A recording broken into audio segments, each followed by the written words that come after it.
how to search research papers using Elicit AI.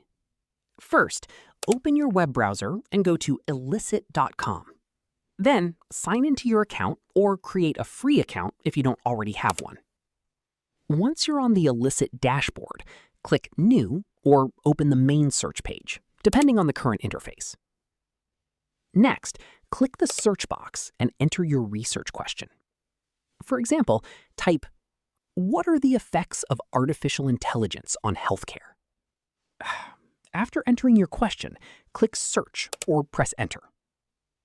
Elicit will search its academic database and display relevant research papers, summaries, publication details, and key findings. Use the available filters to narrow your results by publication year, study type, or other options, if they're available.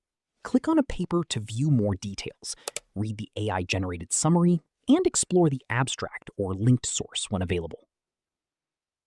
If you find useful papers, save them to your project or export the citations if your plan supports those features. That's it.